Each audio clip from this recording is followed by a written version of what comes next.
नमस्कार दोस्तों। तो आज मैं आपके लिए लेकर आया हूँ पंडित नरेंद्र मिश्र द्वारा रचित गोरा बादल की अमर कहानी। दृष्टांत कुछ ऐसा है कि राणा रतन सिंह को खिलजी ने धोखे से कैद कर लिया था। अब जब संदेश आया कि खिलजी ने राणा को कैद कर लिया है तो चित्तौड़ दुर्ग में अफरा तफरी मच गई। तो सबसे पहले महारानी पद्मिनी ने सेनापति गोरा को बुलाने का आदेश दिया, लेकिन सेनापति गोरा राणा की नीति से काफ़ी रुष्ट थे। तो चलिए देखते हैं कि महारानी पद्मिनी ने सेनापति को राणा को बचाने के लिए कैसे तैयार किया और सेनापति गोरा और उनके भतीजे बादल कैसे राणा को बचा कर लाए। और देखेंगे एक छोटी सी झलक उस युद्ध की जो सेनापति गोरा, उनके भतीजे बादल और खिलजी की असंख्य सेना के बीच लड़ा गया था। तो चलिए शुरू करते हैं। दोहराता हूं सुनो रक्त से लिखी हुई कुर्बानी, जिसके कारण मिट्टी भी चंदन है राजस्थानी। रावल रतन सिंह को छल से कैद किया खिलजी ने, कालजयी मित्रों से मिलकर दगा दिया खिलजी ने। खिलजी का चित्तौड़ दुर्ग में एक संदेशा आया, जिसको सुनकर शक्ति शौर्य पर फिर अंधियारा छाया। 10 दिन के भीतर न पद्मिनी का डोला यदि आया, यदि न रूप की रानी को तुमने दिल्ली पहुंचाया, तो फिर राणा रतन सिंह का शीश कटा पाओगे, और शाही शर्त न मानी तो फिर पीछे पछताओगे। यह दारुण संवाद लहर सा दौड़ गया रण भर में, यह बिजली की तरह क्षितिज से फैल गया अंबर में। महारानी हिल गई, शक्ति का सिंहासन डोला था सतित्व मजबूर जुल्म विजयी स्वर में बोला था। रुष्ट हुए बैठे थे सेनापति गोरा रणधीर, जिनसे रण में भय खाती थी खिलजी की शमशीर। अन्य अनेकों मेवाड़ी योद्धा रण छोड़ गए थे, रतन सिंह की संधि नीति से नाता तोड़ गए थे। पर रानी ने प्रथम वीर गोरा को खोज निकाला, वन वन भटक रहा था मन में तिरस्कार की ज्वाला। गोरा से पद्मिनी ने खिलजी का पैगाम सुनाया, गोरा से पद्मिनी ने खिलजी का पैगाम सुनाया, मगर वीरता का अपमानित ज्वार नहीं मिट पाया। बोला, मैं तो बहुत तुच्छ हूं, राजनीति क्या जानूं, निर्वासित हूं, राजमुकुट की हट कैसे पहचानूं। बोली पद्मिनी, समय नहीं है वीर क्रोध करने का, अगर धरा की आन मिट गई घाव नहीं फिर भरने का। दिल्ली गई पद्मिनी तो फिर पीछे पछताओगे, और जीते जी राजपूती कुल को दाग लगा जाओगे। राणा ने जो कहा किया वह माफ करो सेनानी, यह कह गोरा के चरणों पर झुकी पद्मिनी रानी। यह क्या करती हो गोरा पीछे हट बोला, और राजपूती गरिमा का फिर धधक उठा था शोला। महारानी हो तुम शिशोदिया कुल की जगदम्बा हो, प्राण प्रतिष्ठा एक लिंग की ज्योति अग्निगंधा हो।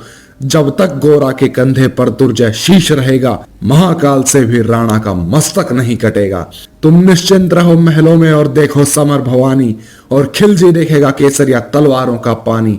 राणा के सकुशल लाने तक गोरा नहीं मरेगा, एक पहर तक सर कटने पर भी धड़ युद्ध करेगा। एक लिंग की शपथ महाराणा वापस आएंगे, महाप्रलय के घोर प्रपंचन भी न रोक पाएंगे। शब्द शब्द मेवाड़ी सेनापति का था तूफानी, और शंकर के डमरू में जैसे जाएगी वीर भवानी, जिसके कारण मिट्टी भी चंदन है राजस्थानी। दोहराता हूं सुनो रक्त से लिखी हुई कुर्बानी। खिलजी मचला था पानी में आग लगा देने को, पर पानी प्यासा बैठा था ज्वाला पी लेने को।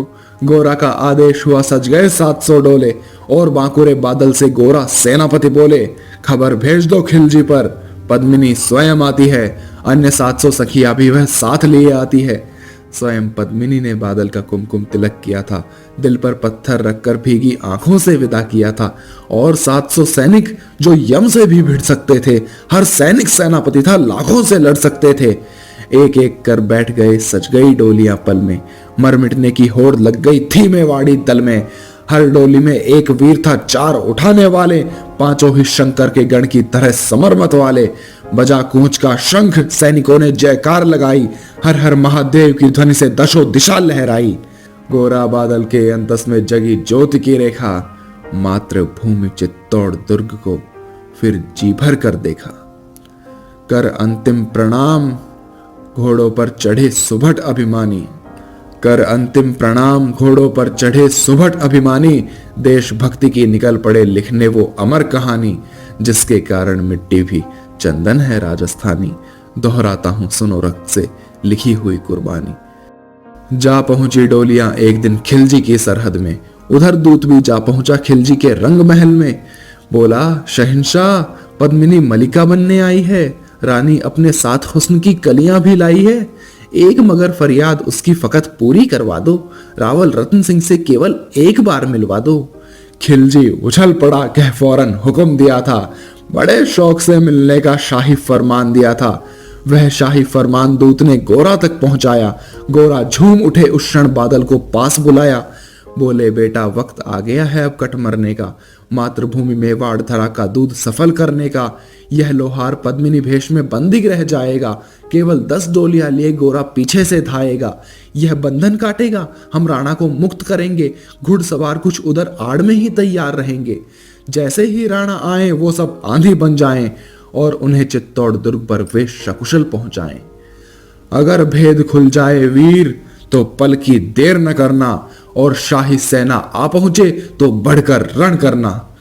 राणा जाए जिधर शत्रु को उधर न बढ़ने देना, और एक यवन को भी उस पथ पर पांव न धरने देना।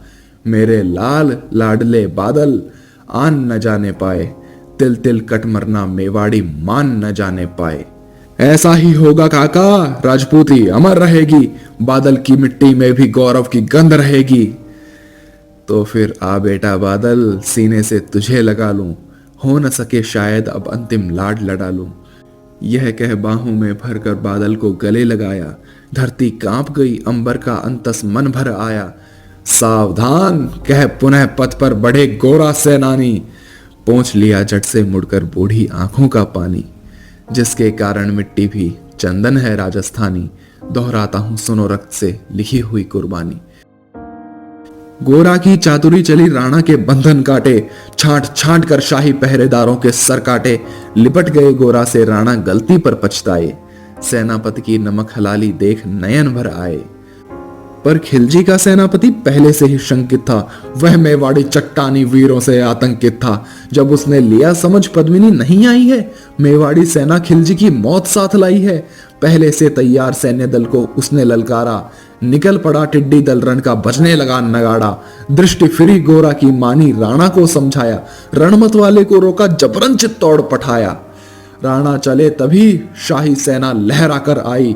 खिलजी की लाखों नंगी तलवारें पड़ी दिखाई। खिलजी ललकारा, दुश्मन को भाग न जाने देना, रतन सिंह का शीश काट कर ही वीरों दम लेना। टूट पड़ो मेवाड़ी शेरों, बादल सिंह ललकारा, हर हर महादेव का गूंजा नभभेदी जयकारा। निकल डोलियों से मेवाड़ी, बिजली लगी चमकने, काली का खप्पर भरने, तलवारें लगी खटकने। राणा के पथ पर शाही सेनापति तनिक बढ़ा था, पर उस पर तो गोरा हिमगिरी सा अड़ा खड़ा था। कहा जफर से, एक कदम भी आगे बढ़ न सकोगे, यदि आदेश न माना तो कुत्ते की मौत मरोगे। रतन सिंह तो दूर, न उनकी छाया तुम्हें मिलेगी, दिल्ली की भीषण सेना की होली अभी जलेगी। यह कह महाकाल बन गोरा रण में हुंकारा, लगा काटने शीश समर में बही रक्त की धारा। खिलजी की असंख्य सेना से गोरा घिरे हुए थे, लेकिन मानो वे रण में मृत्युंजय बने हुए थे। पुण्य प्रकाशित होता जैसे अकृत पापों से, फूल खिला रहता असंख्य कांटों के संतापों से। वो मेवाड़ी शेर अकेला लाखों से लड़ता था, बढ़ा जिस तरफ वीर उधर ही विजय मंत्र पड़ता था। इस भीषण रण से दहली थी दिल्ली की दीवारें, गोरा से टकरा कर टूटी खिलजी की तलवारें। मगर कयामत देख अंत में छल से काम लिया था। गोरा की जंघा पर अरी ने छिपकर वार किया था। वहीं गिरे वीरवर गोरा, जफर सामने आया, शीश उतार दिया, धोखा देकर मन में हर्षाया। मगर वाह रे मेवाड़ी, गोरा का धड़ भी दौड़ा, किया जफर पर वार की जैसे सिर पर गिरा हथौड़ा। एक वार में ही शाही सेनापति चीर दिया था, जफर मोहम्मद को केवल धड़ ने निर्जीव किया था। ज्यों ही जफर कटा, शाही सेना का साहस लर्जा। काका का धड़ देख बादल सिंह महारुद्र सा गरजा। अरे कायरों नीच बागड़ों, छल से रण करते हो, किस बूते पर जवान मर्द बनने का दम भरते हो। यह कह बादल उस क्षण बिजली बन करके टूटा, मानो धरती पर अंबर से अग्निशिरा छूटा। ज्वालामुखी फटा हो जैसे दरिया हो तूफानी, सदियों दोहराएंगी बादल की रणरंग कहानी। अरी का भाला लगा पेट में, आते निकल पड़ी थी, जख्मी बादल पर लाखों तलवारें खिंच पड़ी थी। कसकर बांध लिया आंतों को केसरिया पगड़ी से, रंचक डिगा न वह प्रलयंकर सम्मुख मृत्यु खड़ी से। अब बादल तूफान बन गया, शक्ति बनी फौलादी, मानो खप्पर लेकर रण में लड़ती हो आजादी। उधर वीरवर गोरा का धड़ अरिदल काट रहा था और इधर बादल लाशों से भूतल पाट रहा था। आगे पीछे दाएं बाएं जमकर लड़ी लड़ाई, उस दिन समर भूमि में लाखों बादल पड़े दिखाई। मगर हुआ परिणाम वही की जो होना था, मगर हुआ परिणाम वही की जो होना था। उनको तो कण कण अरियों के शोणित से धोना था। मेवाड़ी सीमा में राणा सकुशल पहुंच गए थे, गोरा बादल तिल तिल कर रण में खेद रहे थे।